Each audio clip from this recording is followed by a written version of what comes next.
If you didn't know, Australia used to be a white-only country. Multiculturalism was enforced on Australians. Many Australians didn't actually want this. I genuinely don't feel safe in Australia. Now, the government is allowing mass numbers of immigrants from third world and developing countries into Australia. And unfortunately, white women and kids are paying the price for it. Yet we're letting these people in and expecting them to adapt to our way of life and assimilate. And it's just not happening. Australia is seriously starting to become a third world country. And if we do not do something about it, that is exactly how we will end up. If we keep importing people from third world countries, you'll get the third world country. On the 31st of August, we'll be holding a protest in every city. I hope to see you there too. And if you're not there, you are a fucking coward. And you should be one of the first few people that get deported out of this country. Albanese Labor government want to ramp up on immigration. I'm sorry, but it's about time that we tell them to fuck right off. We can't handle all these people moving into this country. We can't even look after our own people. But it's about time that we tell them to fuck right off and to put Australians first. Either way, hope to see you guys there. Let's protest the fuck and tell them who's boss. If you live in Australia and you are an immigrant, a child of an immigrant, a byproduct of an immigrant, just be wary of your safety on the 31st of August. Let your family members know, let your boss know about your whereabouts, because there will be a protest happening in every city in Australia where people will march for and support the idea of mass deportation of immigrants. I don't believe this will be a peaceful protest. I believe people will be marching with banners with racial slurs everywhere. Mark my words, that's exactly what's going to happen. If your family members can't speak English, let them know that this is what's going to happen. If you feel like your safety is going to be compromised on that day, call your boss, let them know that you're not coming to work, because you matter and your life matters. And thank you for your hard work, because this country would not function without you. Australia, Whyt Australians are tired of seeing black people of color in Australia, and they're like, hey, hold up. This is our country that we built as white Australians, and we are so tired of seeing people that do not look like us in this country, because you guys are coming in and taking all the benefits that we deserve to get because we built this country. You guys are coming in, and by the way, you are mixing a lot with us that you are about to make us a minority in our country. So if you are black, if you are a person of color, we do not want to see you in Australia. And by the way, guys, they promoting a protest that is going to happen at the end of this month, on 31st of August. So I guess everyone in Australia who is non-palmed should pack up their bags, even the Aboriginal ones. I guess they should all pack up their bags and leave, because white Australians are kicking everybody out. They do not want to see anybody that is not pale in Australia. If you're tanned in any way, go back to where you came from. Guys, listen to what people are saying about this whole thing. Come back and let me know your thoughts on it. I am so disgusted by, once again, these far-right extremist groups spreading their racist poison on our streets. Now, I'm not going to show you their vile banners, because that's just going to give attention, which is exactly what they want about their cowardly stunts. But you know what I am going to do? I'm going to stand tall and proud alongside our black and brown communities, our migrant and refugee communities, and let them know that you absolutely belong here and you are welcome and we have your back. These thugs are not the majority. All they are interested in is spreading and sowing division and hate. Let me say, they will not win. We will meet them with our own resistance. From grassroots level to my role here in Parliament, let's stand united and build a fairer, anti-racist Victoria. It is important for communities of colour like mine to ensure that we feel safe and not have to worry about this racist filth that is being spread by neo-Nazi rallies. We call on the governments to come to the table and take deliberate action to stamp this out. And this starts with being proactive in protecting our communities by showing up, standing in solidarity, and letting these Nazis know that they are not welcome in our community. And to the Premier, you need to wake up. There was an inquiry into extremism in Victoria in 2022, and your government still has not implemented all of its recommendations. Why not? What are you waiting for? Now is the time to act. It is time that we acknowledge who built this nation, who built Australia.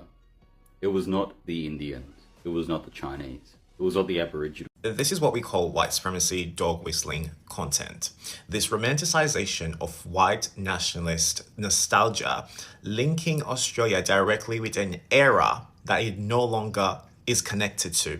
Australia was never a white country. It always has indigenous culture. It will always be Aboriginal land. This constant desperate attachment to white Australians having their identity linked with colonial occupation is quite weird and disturbing. Australia was built off the decimation of indigenous land, their culture, practices, and their people by the hands of European immigrants that also came here in the result of it. Australia was never a white country given it had a black history of 65,000 years. And modern day Australia is a reflection of all the cultures that you mentioned that you despise. Many Australians didn't actually want this. People boast about the glorification of racist immigration policies will always be weird to me, especially when immigration resulted to why Europeans are in Australia. Let's just unpack the quiet part out loud. The policy itself was not about prosperity, but in fact exclusion that blocked non-white European people coming in Australia and also belonging. It's weird to hear people boast about segregation because that's exactly what it was, and say that multiculturalism was forced upon them. The question is, who built Australia post after the war? Migrants. Work jobs that no one wanted to talk about? Migrants. Contributed daily to art, science, medicine, and cultures that some of you indulge in and now claim to be part of Australian culture? Migrants. Romanticization of nostalgia, which is this white nationalism, is just disguised racism. That they're saying, I miss when Australia was just white and people just looked like me. Disregarding globalization and migration, which is part of evolution, the fear is not about losing Australian culture, it just shows that the monopoly of who you considered Australians. This multiculturalism did not fail Western societies. It's the idea of the dominant culture not being able to coexist with other cultures because they fear losing power. I don't want Australia to become an Indian country. I want to have a country where people like me have our own country. I want to have my own country. They are the largest non-white group in Australia. They keep coming and they're going to become more powerful. You're going to have Indian community leaders. You're going to have Indian members of parliament, people from another ethnic group with a different identity, a different interest in mine, a different religion, a different worldview, a different culture that now want to assert themselves over me. They're going to rule me.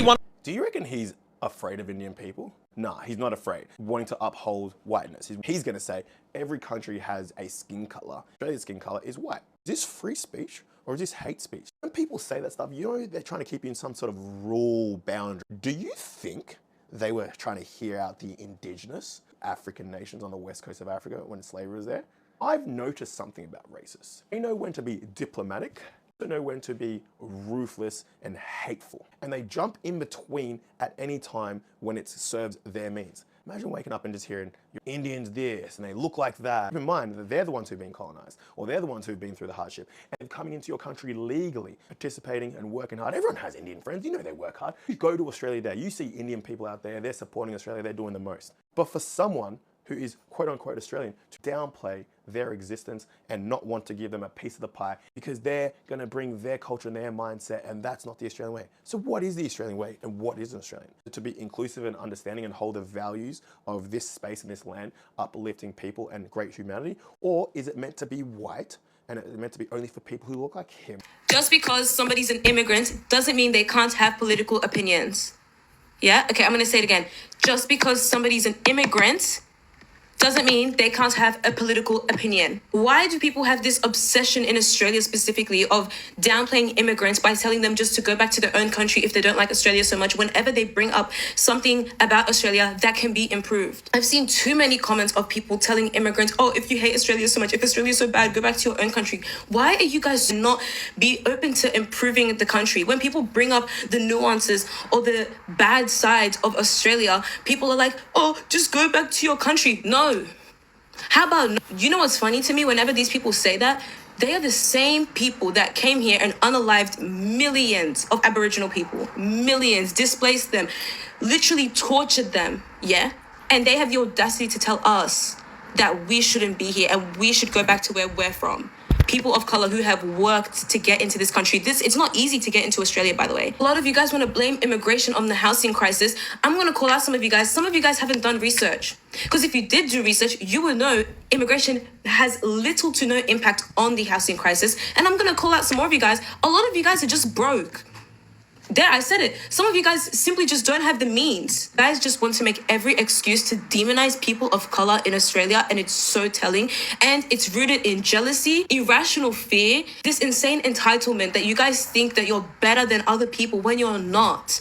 You will bleed, I will bleed. We all bleed the same red. Every single culture, every single nation. People need to stop demonizing people of color for speaking up about their experiences. I want people to understand this. It is possible to simultaneously be grateful for being in Australia and also speak up about the negative sides of it. You can do these two things simultaneously. So to every person of color out there, you are deserving of being in this country and you deserve to speak up when you are being treated with disrespect. And to every person living in Australia, you guys are all amazing. You guys are all beautiful. And we are capable of coming together and creating a great nation. But that takes everyone taking accountability for their mistakes and their wrongdoings and things that they have been neglecting, which they should be doing to make this country a better place. Every day, every time, I share videos on how Palm people really disrespect people that are owners of land that they came and found on, because Aboriginal Australians are not palmed people, just like when we look into America where Native Americans are not palmed people, but then palm people feel like they own spaces that when they come to specific lands, they are now the owners of that land. We look in South Africa where still palm people had the audacity to create places like Orania where it's only white owned, and no other person that is black should access anything in that place. So when we come out and talk about the entitlement of palm people, this is what we mean. How can you come out as a white Australian, talk about you built Australia, like Indians or Chinese people or African people, black people did not help anyway into building that place? How is that even logical?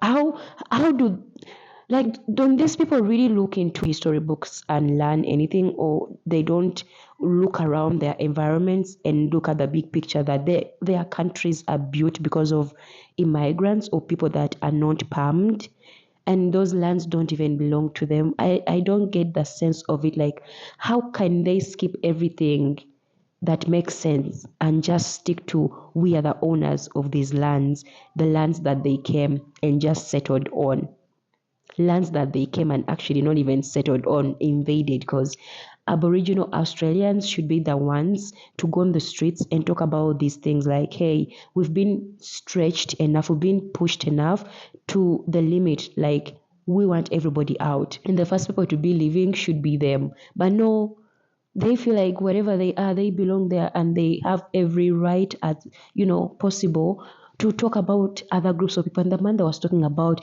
they are mixing a lot with us, like we are no longer seen as palm people. Everybody is tan right now, like this is not the Australia that we want to be living in. Excuse you, why not go to the lands that you actually came from and have peace, literally? Why not do that? It's the entitlement, guys. The entitlement is crazy. It's crazy. I love how everyone is calling them out, and they're just showing how racist they are as a people. Because if you're going to come out and talk about, oh, we are mixing a lot, we don't want to see people that do not look like us, just us, it just speaks racism. And then they come out and like, oh, we are fighting for our nations. Like, we are not a group of people that go and invade other nations and impose things onto them. But hey, history has always taught us different. Even today, everywhere that them people go, most of the times they want those people that they go to adapt to them people ways of living, than them people are spammed adapting to the ways and norms and cultures of the people they find on their lands. Who is the problem to this situation? Because I don't think it's the Asians. I don't believe it's the Africans. I don't believe it's us as a people. It's you palmed ones, I do believe they just do this because they have nothing else to talk about or offer than to just force themselves on people's lands, people's success, people's cultures, people's things, for them to feel like they matter or belong. Otherwise, there's nothing I can really say. And talking about white culture is insane. I saw a video of a sister that was like, you know what, it's interesting that with everything that palm people always claim, racism is something they never always associate themselves with, because they know it's something that they are cultured onto, but because it's seen as bad in this era of 2025 than before, they never want to accept it. But it's the most culture, I would say, is associated with them. Also colonization, just like you came and colonized Australia, and now you feel like you're entitled to own it and kick everybody out without looking into the picture that you also are immigrants on those lands. That's the thing. Everything else they claim, every good thing they claim, but when it comes to their true culture that they should embrace, as I've stated, they are nowhere to be seen. It's not their thing. It's not who they are. They are the beings that were sent from heaven, from the skies, to deliver everybody. So if everybody else is a problem, they are saints. They are saints. Crazy. Guys, that is it for me in today's video. You've heard what people had to say. Let me know what you think about it in the comments. I'll see you guys in another video. Don't forget to like, subscribe, hit that notification bell. I'm always posting. I'll see you in another video. Bye.